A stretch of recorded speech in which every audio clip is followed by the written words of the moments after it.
कार्यक्रम में आज पधार्या हैं डॉक्टर हरीश सामरिया, जो कि सलाहकार हैं आपदा प्रबंधन सहायता एवं नागरिक सुरक्षा विभाग सचिवालय जयपुर से, जहां से आज अपन बातचीत करवा जा रहे हैं जलवायु परिवर्तन के बारे में।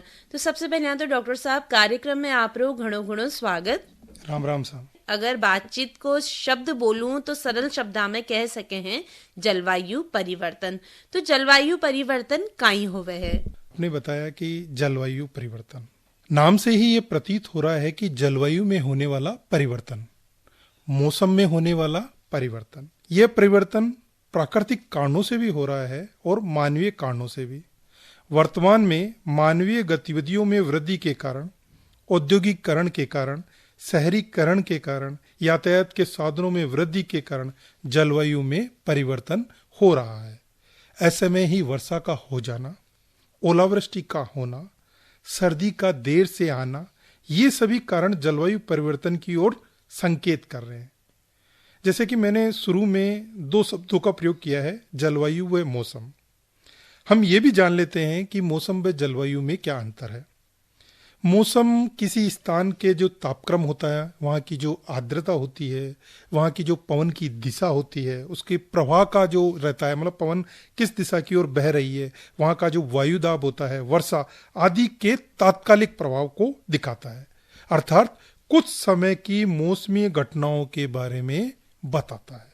जबकि जलवायु की बात करें तो जलवायु किसी बड़े क्षेत्र के लगभग 30 वर्षों के औसत मौसम को बताता है। इस प्रकार मौसम के दीर्घकालीन परिवर्तन जलवायु परिवर्तन की ओर इशारा कर रहे हैं। बिल्कुल सर, जैसा कि आपने बात करी जलवायु परिवर्तन की, और आपने बतायो कि जलवायु परिवर्तन वाकई में हो रही है। अपन देख सके हैं कि अप्रैल की शुरुआत हो चुकी है और गर्मी ऋतु आवा लागी है, लेकिन अभारू भी बारिश हो रही है, कभी कभार अपन शीतलहर भी चाल जावे है। तो इन्हें अपन कह सके हैं कि जलवायु को परिवर्तन हो रही है। लेकिन जलवायु परिवर्तन से संबंधित ऐसा कोई साक्ष्य बताएं जो आपन अपना देश व प्रदेश में दिखाई दे रहा है। आपका ये प्रश्न बहुत ही अच्छा है। जब तक हम समस्या की गंभीरता को नहीं समझ पाएंगे, तब तक हम उसके समाधान की ओर भी अग्रसर नहीं हो पाएंगे। वर्तमान समय में वर्षा का अप्रैल तक बने रहना, ओलावृष्टि के कारण फसलों का बर्बाद होना, सर्दी का देर से शुरू होना, मतलब नवंबर से नहीं दिसंबर से शुरू होना, वर्षा की तीव्रता का होना, मतलब अकस्मात ही एक स्थान पर बहुत अधिक मात्रा में वर्षा का गिर जाना। इसी के साथ वर्षा होने का जो समय है वह बहुत कम हो गया है। पहले जैसे कि 15 जून से मानसून स्टार्ट हो रहा था, अब मानसून स्टार्ट होने का जो समय है वो जुलाई का समय आ गया है। ये जो बदलाव हो रहे हैं ये इस बात की ओर संकेत कर रहे हैं कि राजस्थान में जलवायु परिवर्तन हो रहा है। न केवल राजस्थान में जलवायु परिवर्तन हो रहा है, वरन पूरे देश में जलवायु परिवर्तन की हमें आहट सुनाई दे रही है।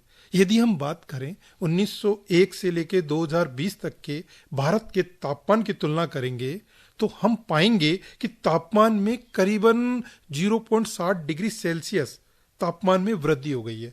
और जो तापमान में जो वृद्धि है के कारण हुआ, ये जो क्या परिणाम महसूस हुए हैं वो ये हुआ है कि हिमालय के जो हमारे ग्लेशियर हैं, जो हमारे हिमनद है, वो तीव्र गति से पिघल गए हैं।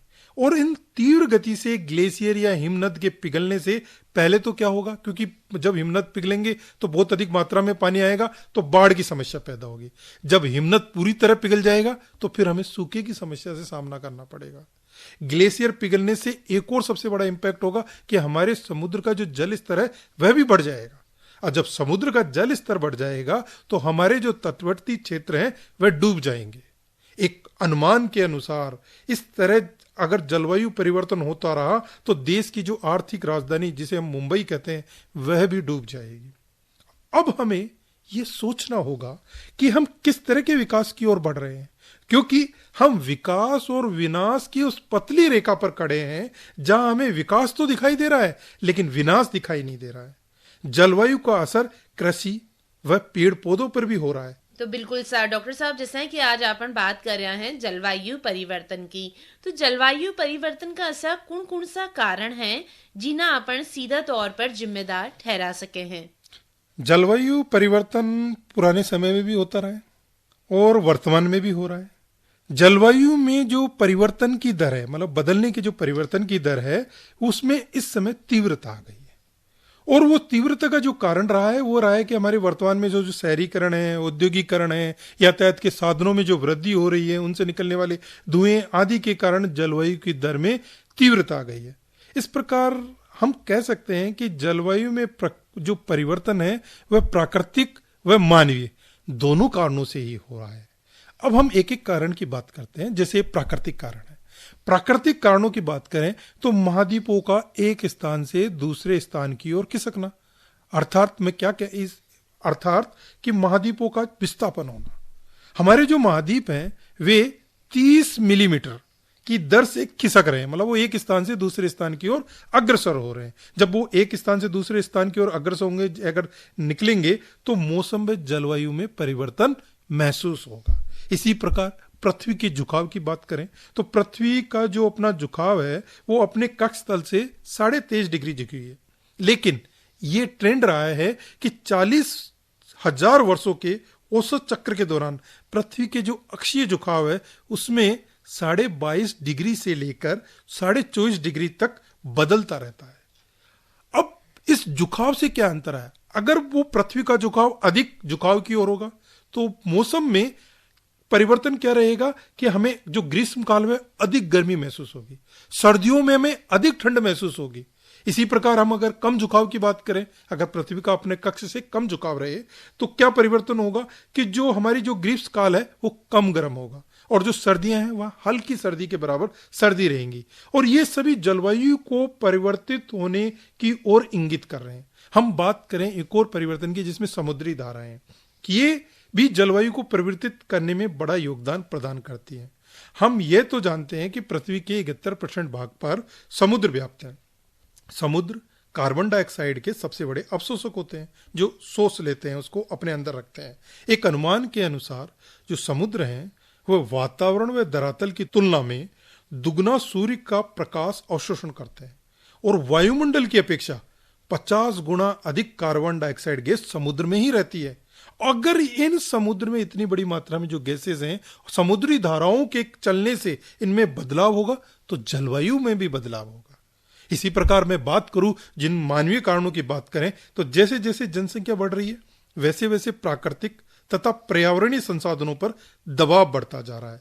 आज विश्व की जनसंख्या करीबन 6 अरब से अधिक हो गई है, जिसका घातक प्रभाव प्राकृतिक पर्यावरण पर हो रहा है। प्रदूषण की मार झेलते झेलते जल, वायु, भूमि जैसे प्राकृतिक संसाधनों का अस्तित्व ही खतरे में पड़ गया है।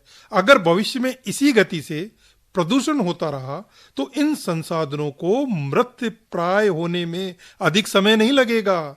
शहरीकरण की बात करें, हम जो इस मानवीय कारणों की बात कर रहे हैं, इसमें शहरीकरण की बात करें तो शहरों का आकार दिन प्रतिदिन बढ़ता जा रहा है। जयपुर शहर की आबादी कई गुना बढ़ गई है, जिससे शहर के संसाधनों का असीमित दोहन हो रहा है।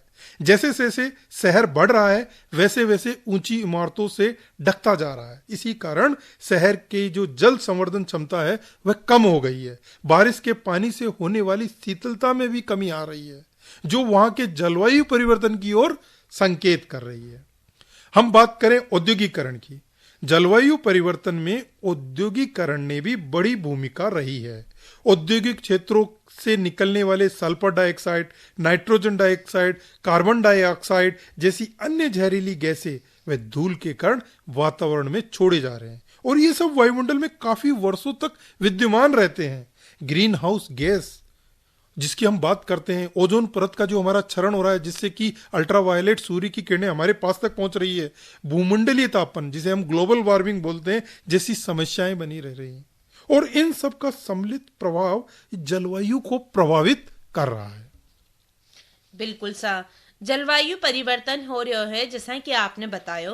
तो डॉक्टर साहब मैं ये जानबो चाहूंगा कि भाई जलवायु परिवर्तन को प्रभाव किन किन क्षेत्र में और कैसे हो रहा है?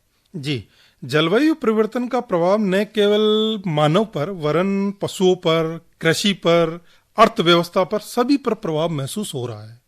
हम भारतीय कृषि जो कि वर्षा पर आधारित रही है, मानसून की अनिश्चितता इस पर बनी रहती है और इसी अनिश्चितता के कारण कहीं पर बाढ़ तो कहीं पर सूखे की स्थिति दिखाई देती है। हम बात करें पूर्वोत्तर क्षेत्रों में बाढ़ की स्थिति का बना रहना, पूर्वी तटीय क्षेत्रों में चक्रवात का आना, उत्तर पश्चिम के इलाकों में सूखे का रहना, मध्य उत्तरी क्षेत्रों में गर्म लहरों की तीव्रता में वृद्धि होना इस बात की ओर संकेत कर रहा है कि जलवायु परिवर्तन का प्रभाव अब हमें न केवल महसूस हो रहा है वरन दिखाई भी दे रहा है। मैं कुछ तथ्य रखूं जिसमें भारतीय कृषि अनुसंधान संस्थान के अनुसार प्रति 1 डिग्री सेंटीग्रेड तापमान में वृद्धि होने से गेहूं के उत्पादन में करीबन 4 से 5 मिलियन टन की कमी हो रही है। आप देखिए जलवायु परिवर्तन का हमारी कृषि पे क्या प्रभाव पड़ रहा है। खाद्य व कृषि संगठन के अनुसार भारत को वर्ष 2015 तक लगभग 4 से 5 मिलियन टन खाद्यान्न का नुकसान हो चुका है। आप ये आंकड़े हैं जो हमें बता रहे हैं कि जलवायु परिवर्तन किस ओर हो रहा है। जलवायु परिवर्तन के कारण हमारे जो पराग कणकारी कीट हैं, जिन्हें हम तितली हैं या हम बात करें मधुमक्खियों की हैं, संख्या में भी कमी होती जा रही है और इनकी संख्या में कमी होने से कृषि पर नकारात्मक प्रभाव पड़ रहा है, क्योंकि ये छोटे जीव बदलती हुई परिस्थितियों के कारण, मतलब जलवायु की बदलती हुई परिस्थितियों के कारण अपने आप को ढाल नहीं पा रहे हैं। हम राजस्थान की बात करते हैं। राजस्थान में अक्सर गर्म लहरें रहती हैं, मतलब हीट वेव्स की अधिकता रहती है। इन गर्म लहरों के कारण मानव व पशुओं में रोगों की तीव्रता में वृद्धि हो रही है, क्योंकि प्रजनन क्षमता व पशुओं के दुग्ध उत्पादन में कमी आई है। पिछले कुछ वर्षों में राजस्थान की जलवायु में चरम सीमा तक परिवर्तित हुई है।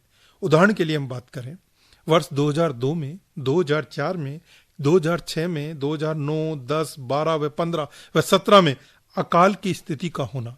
इसी प्रकार हम बात करें 2012 व 13, 2015 व 16 में शीतलहर का होना।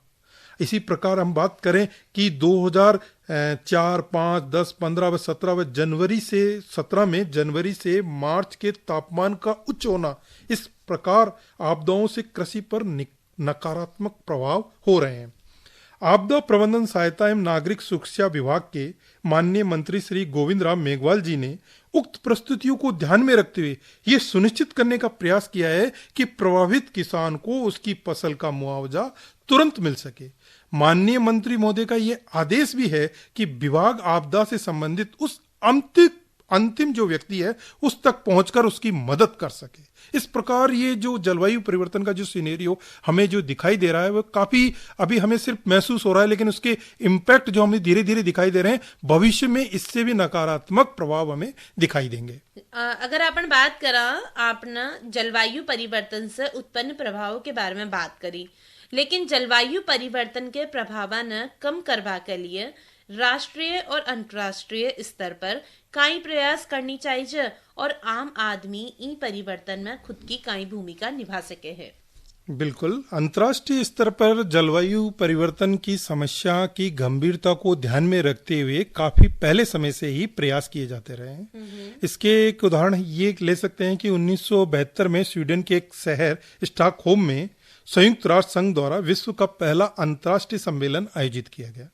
इसे स्टॉकहोम सम्मेलन के नाम से हम जानते हैं और इसी में ही 5 जून को विश्व पर्यावरण दिवस मनाने की स्वीकृति प्राप्त हुई थी। इसी प्रकार 1992 में प्रथम पृथ्वी सम्मेलन, 1997 में द्वितीय पृथ्वी सम्मेलन का आयोजन किया गया, 2009 में कोपेनहेगन सम्मेलन, 2010 में कानकुन सम्मेलन, 11 में डरबन सम्मेलन, 12 में दोहा सम्मेलन। इन सब सम्मेलनों में जलवायु परिवर्तन एक मुख्य मुद्दा रहा है और इस बात को अंतर्राष्ट्रीय स्तर पर महसूस किया गया है कि अब हमें जलवायु परिवर्तन पर कोई एक्शन प्लान बनाने की आवश्यकता है और उसे क्रियान्वित करने की आवश्यकता है। हम बात करें भारत के संदर्भ में तो भारत में भी जलवायु परिवर्तन की गंभीरता को देखते हुए एक राष्ट्रीय कार्य योजना बनाई गई है। इसमें राष्ट्रीय सोलर मिशन, जो सौर मिशन है, राष्ट्रीय जल मिशन है, सुस्थिर हिमालय पारिस्थितिकी तंत्र हेतु राष्ट्रीय मिशन है, हरित भारत हेतु राष्ट्रीय मिशन है, सुस्थिर कृषि हेतु सस्टेनेबल जो एग्रीकल्चर है उसके हेतु एक मिशन की बात की गई है। हम कितनी गंभीर है हमारी भारत सरकार इस विषय के प्रति कि प्रधानमंत्री का जो एजेंडा 10 है उसमें जलवायु परिवर्तन को शामिल किया गया है। हम बात करें हमारे जो सस्टेनेबल डेवलपमेंट के जो गोल हैं उसमें भी जलवायु परिवर्तन के बारे में बताया गया है कि इस प्रकार हम ये कहें कि हमारी जो सरकारें हैं वे विषय की गंभीरता को समझ रही है और इस समझते हुए इसके लिए सम्मिलित प्रयास की ओर अग्रसर भी हो रही है। जैसा कि आपने कहा कि सरकारें अपने स्तर पर कार्य कर रही हैं और आप कह रहे हैं कि आम आदमी का इसमें क्या भूमिका रह सकती है, तो आम आदमी जो जलवायु परिवर्तन को रोकने में क्या योगदान हो सकता है, तो मैं ये कहूंगा कि हम ये कह लें कि जब व्यक्ति की मृत्यु होती है, जब हिंदू धर्म की हम बात करते हैं तो लकड़ी के द्वारा उसे जलाया जाता है। हम इतना ही कर लें कि जो जलाई गई लकड़ी का उपयोग हमारे मरने के बाद प्रयोग होगा, उसी लकड़ी को हम क्यों नहीं कोई पेड़ लगाकर उसे लगा सकें, क्योंकि पेड़ क्या है, एक ऑक्सीजन की फैक्ट्री है, ऑक्सीजन के निर्माता है। अगर पेड़ हम अपने जीवन में ये दृढ़ संकल्प कर लें कि हम 1 या 2 पेड़ लगाएंगे, तो हम जो आम आदमी है वो उस पर्यावरण को जो प्रदूषित होने में, जलवायु को जो संरक्षण करने की दिशा में एक बहुत अच्छा प्रयास कर सकता है। हमारे छोटे छोटे प्रयास करने होंगे। हम अक्सर ये होता है कि हम अपने ऑफिस जा रहे होते हैं, लेकिन हम ऑफिस जाने के लिए हो सकता है कि मेरे पड़ोस में है कि वो भी पास वाले ऑफिस में जा रहा है, तो हम क्यों नहीं शेयरिंग मोड में चले जाते हैं। तो ये सभी चीजें जो हमें पर्यावरण के प्रति सम्मिलित प्रयास की ओर हमें अग्रसर कर रही है। अब हमें विषय की गंभीरता को समझते हुए सम्मिलित प्रयास करने होंगे। बिल्कुल सवा सवा बहुत ही बढ़िया जानकारी दी डॉक्टर हरीश सांवरिया जी ने कि की प्रकार जलवायु परिवर्तन के बारे में। हरीश सांवरिया जी, आप आपरो कीमती समय निकाल मा का कार्यक्रम में आया, करसा भाई बहना के ताई इतनी बढ़िया जानकारी साझा करी, ई के ताई आपको घणो घणो धन्यवाद। नमस्कार।